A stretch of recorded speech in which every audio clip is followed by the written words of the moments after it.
Muy buenos días, bienvenidos a su clase de álgebra. Les saluda el profesor Edwin Finkin.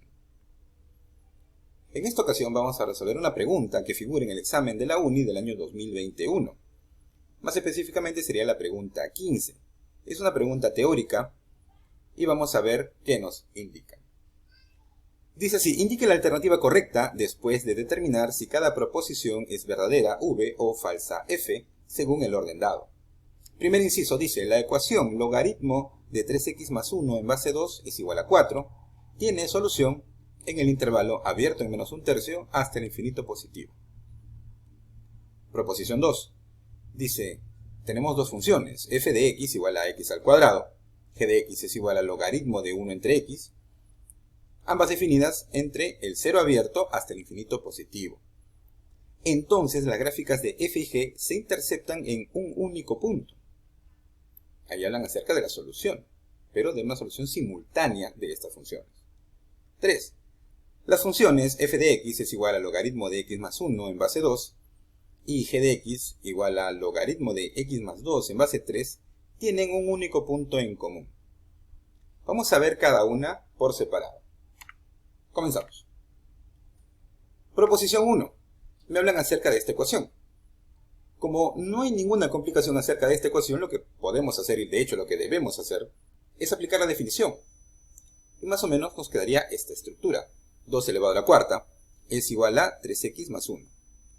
Si desarrollamos, tenemos 2 a la cuarta, 16, 16 menos 1, 15 entre 3, me queda que x vale 5. Si dibujamos nuestra recta real para ver el intervalo que nos menciona, más o menos por acá estará menos un tercio, el cual es abierto y se expande hacia la derecha hacia el infinito positivo. Entonces la región más o menos será esta que aparece en tono fucsia.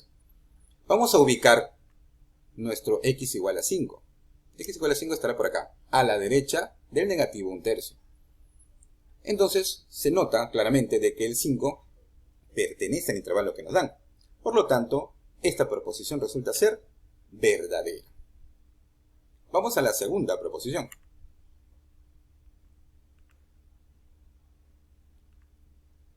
Nos hablan acerca de una función f de x igual a x al cuadrado, de una función g de x igual al logaritmo de 1 entre x. Ya debemos conocer, por la geometría analítica, algunos de los trazos que tienen las funciones, ¿ok? Su gráfica. Pero, si bien es cierto, tenemos un gran bagaje de fórmulas ya a estas alturas, podemos transformar esta de aquí para ver exactamente de qué función nos están hablando, ya que la función que más o menos conocemos es la traza del logaritmo natural de x, pero no de 1 entre x. ¿Pero qué podemos hacer? Podemos usar en primer lugar un poco de álgebra básica y escribir ese 1 entre x como x a la menos 1. Entonces tendremos que g de x es igual al logaritmo natural de x a la menos 1. Por propiedades del logaritmo, ese exponente, esa potencia, cae como coeficiente. Entonces, en realidad la g de x es la negativa del logaritmo natural de x. Y si recordamos, ok, las transformaciones que hay que hacer a las funciones, estamos hablando acerca de una reflexión. Pero respecto a qué eje, como la función natural, la función original sería el logaritmo natural de x, el menos logaritmo natural de x utilizará el eje de las abscisas como un eje de simetría. Entonces, la función f de x en verde tendría aproximadamente ese esbozo de la función, también en verde, en tanto que la función g de x igual a menos logaritmo de x tendrá aproximadamente ese esbozo. Ahora nos hablan acerca de la solución simultánea. Cuando hablan acerca del punto en común y de la solución simultánea, están hablando acerca del cruce que tienen estas gráficas en el plano R2. Entonces, gráficamente, si conocemos las tendencias de estas funciones, vemos que se van a encontrar ahí, en ese punto, en guinda. Y a ese punto le podemos poner el punto P. Dada la tendencia que tienen estas funciones, ya no se van a volver a cruzar. Entonces, la intersección de f y g me quedará únicamente el punto P. Por lo tanto, la afirmación que nos dicen en la segunda proposición también resulta ser verdadera. Vamos a la tercera y última. Nos hablan acerca ahora de f de x es igual al logaritmo de x más 1 en base 2, g de x logaritmo de x más 2 en base 3, y conocemos las tendencias. Fíjense ahí, conforme va aumentando el índice, por ejemplo, si comenzamos con f de x, que es la base 2, tendremos la traza en verde. Aumentamos la base, que ahora sería 3, entonces lo que pasa con la función es que decae ligeramente. Pero hay que analizar también los argumentos de los logaritmos. En este caso comenzamos con el x más 1. Como el x más 1 pasa a ser el argumento del logaritmo en base 2 de mi función f, entonces va a tener una asíntota vertical que se va a ubicar en el punto menos 1.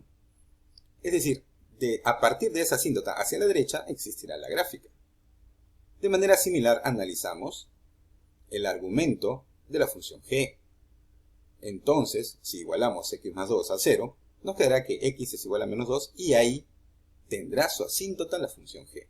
Es decir, que va a existir a la derecha de la recta vertical x igual a menos 2. Como ya conocemos más o menos las tendencias, y a partir del 0 dentro de nuestro plano cartesiano, en el eje x, ya se podría ver una tendencia monótona de las funciones. Se van a cruzar en un punto y luego ya no lo van a hacer. Debemos tener la certeza de que no se van a volver a cruzar, puesto que la monotonía que presentan ya va a hacer que se mantengan las tendencias de estas gráficas. Por lo tanto, si conocemos estas tendencias y si conocemos la gráfica, diríamos que el punto de cruce sería este punto que aparece en guinda. Y a ese punto le podemos poner Q. Entonces la intersección de F con G me dará mi punto Q, mi único punto Q. Por lo tanto, la tercera también será verdadera. Finalmente, luego de ese breve análisis, ya podemos indicar nuestra clave. La primera proposición será verdadera, la segunda verdadera y la tercera verdadera. Por lo tanto, la clave que deberíamos marcar es la letra A. Y con eso terminamos esta breve presentación. Muchas gracias.